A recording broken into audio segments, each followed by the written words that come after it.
Selamat pagi teman-teman semua. Sebelumnya, kami mengucapkan terima kasih kepada dosen pengampu kita, Bapak Arifin, yang telah mempersilahkan kelompok kami untuk mempresentasikan materi ini.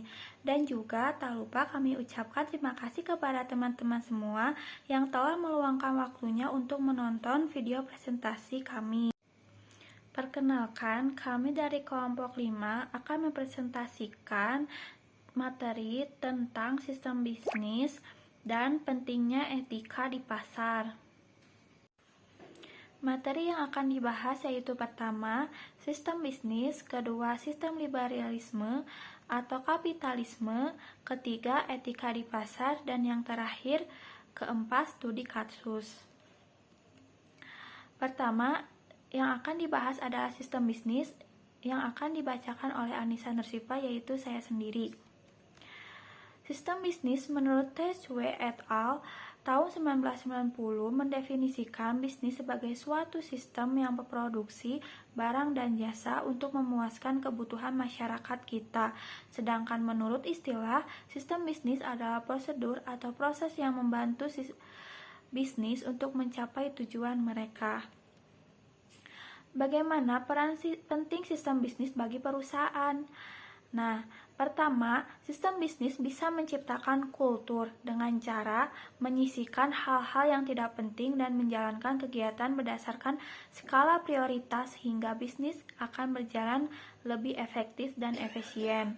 Yang kedua, sistem yang benar membuat bisnis berjalan dengan baik. Dengan adanya sistem, kita bisa meninggalkan kerajaan bisnis ini tanpa takut akan runtuh. Hal ini menjadi salah satu pertanda bisnis kita telah matang atau belum. Ketiga, menghasilkan produk yang semakin lebih baik. Menerapkan sistem bisnis membuat produk dan jalannya bisnis menjadi semakin lebih baik dan lebih matang. Keempat, bisnis siap bersaing dalam jangka panjang. Meski kita memiliki produk berkualitas dan harga yang murah, belum tentu akan bertahan lama jika sistem di dalamnya tidak dibentuk dengan benar, apalagi jika kita tidak bisa menjaga profesionalitas di dalam bisnis kita sendiri. Dan yang terakhir, membangun tim dan loyalitas karyawan. Kita juga diwajibkan membentuk tim di dalam perusahaan agar mereka mampu menjalankan bisnis sesuai arahan kita. Hal ini juga akan menjadi karyawan lebih loyal dan lebih matang dalam bisnis kita jangka panjang. Bagaimana jika sebuah bisnis tidak memiliki sistem bisnis? Sederhananya seperti ini. Tanpa sistem bisnis, kita masih bisa mengembangkan perusahaan, tetapi pengembangannya memiliki batas. Akibatnya, bisnis kita tidak bisa menawarkan sesuatu yang berbeda. Produk kita tidak bisa lebih unggul karena kita tidak memahami strategi lawan. Berikutnya, yaitu sifat dari sistem bisnis dibagi menjadi 3, yaitu pertama input, menerima input dan mengoperasikan kendala lingkungan, fisik, ekonomi, politik, hukum, teknologi, dan sosial. Yang kedua, proses, memproses input dengan cara yang paling efisien dengan mengorganisasikan sumber daya, memotivasi SDM, dan mengaplikasikan teknologi yang tepat.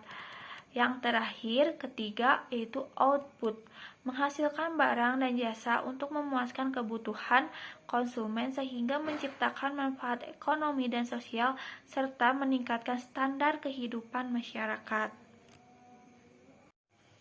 Slide berikutnya yaitu karakteristik sistem bisnis. Karakter sistem bisnis itu dibagi menjadi 3. Yang pertama adalah keanekaragaman, yaitu sebuah aktivitas yang beraneka warna oleh perusahaan-perusahaan yang berbeda besar dan bentuk pemilikan. Yang kedua, ketergantungan, yaitu perusahaan tergantung pada satu dan lain untuk barang dan jasa.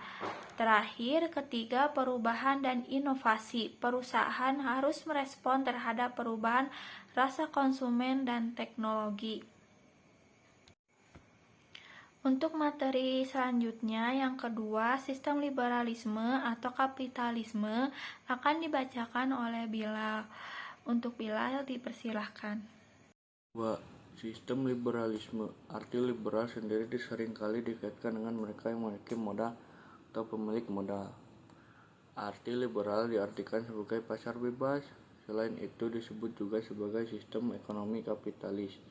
Sistem ekonomi kapitalis atau liberalisme merupakan sistem ekonomi yang menghendaki adanya kebebasan individu untuk melakukan segala kegiatan ekonomi tanpa ada campur tangan pemerintah. Negara seperti apa yang menerapkan sistem ekonomi liberalisme?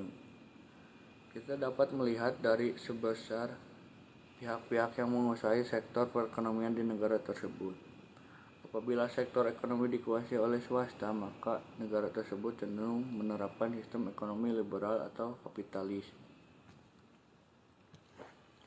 Sistem liberalisme di Indonesia setelah amandemen Undang-Undang Dasar 1945, ide liberalisme ekonomi semakin populer.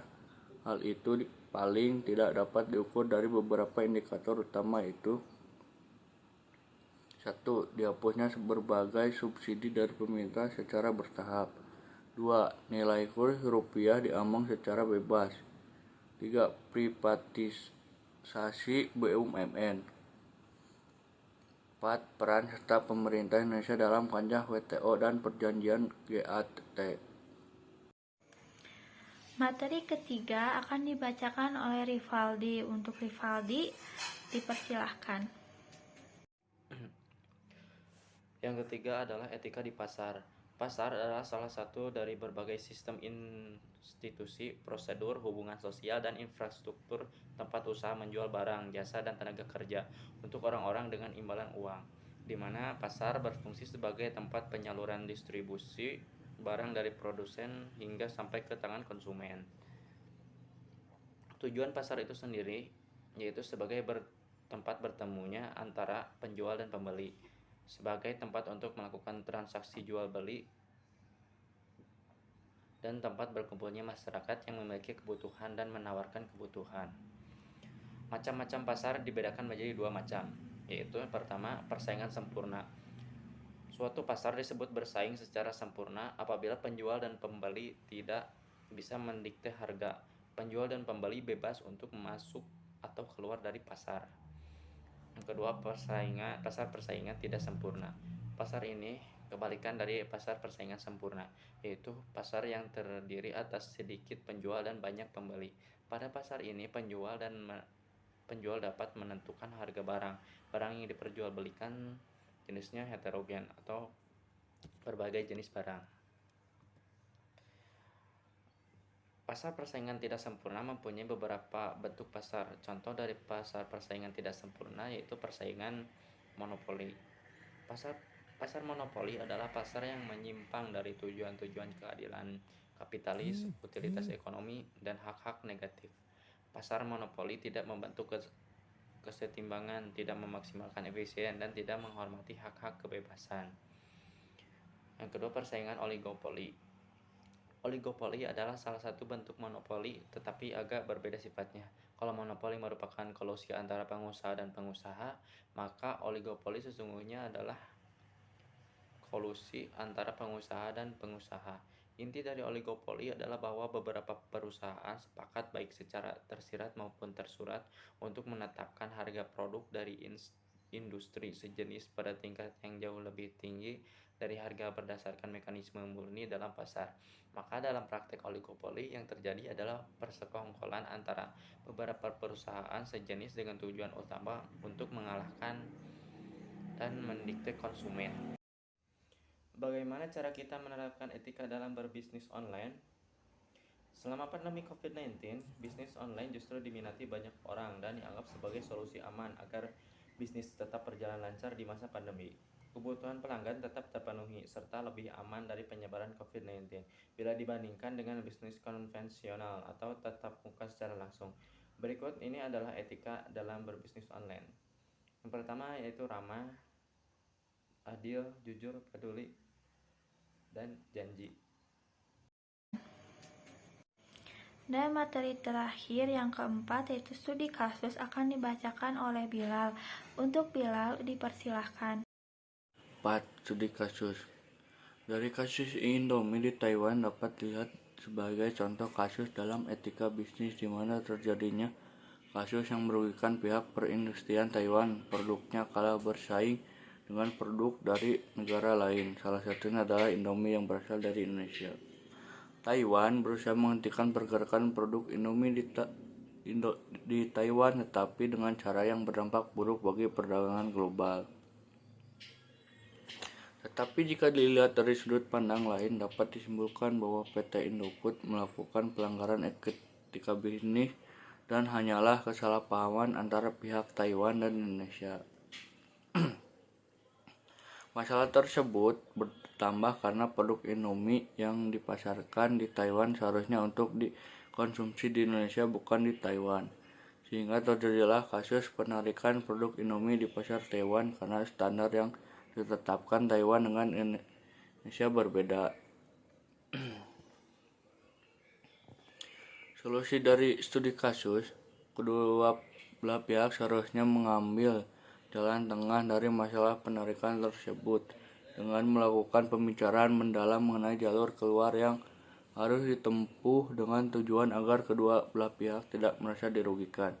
Karena masalah tersebut mengenai zat pengawet yang dilarang di Taiwan tersebut, alangkah lebih baiknya jika perusahaan Indomie atau PT Indofood menyesuaikan dengan Taiwan dengan tujuan sesuai dengan asas keselamatan konsumen dan pasal 7 BUU-PK, dan tentu saja agar ekspor tetap berlangsung karena komoditi yang besar.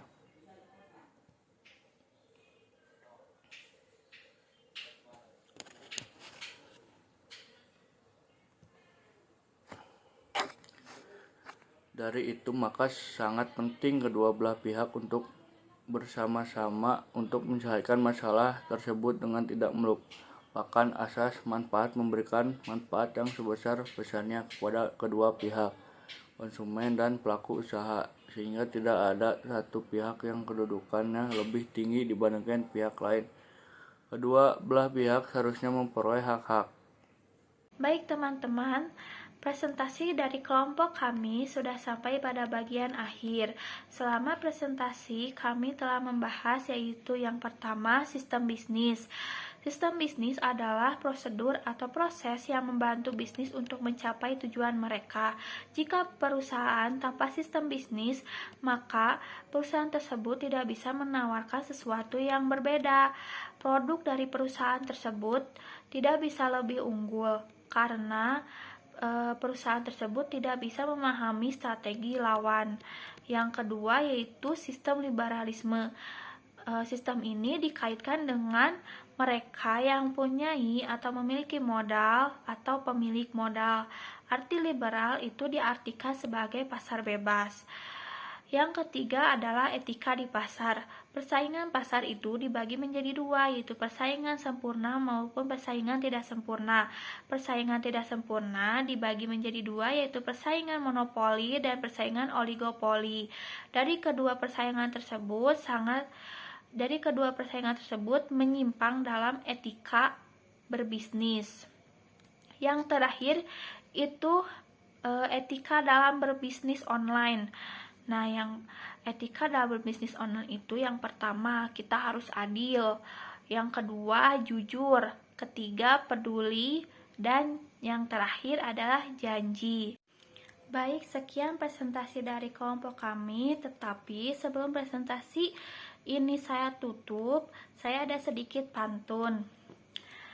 Siang-siang pergi ke kota, jangan lupa membeli alpukat. Sekian presentasi dari kita, semoga bermanfaat.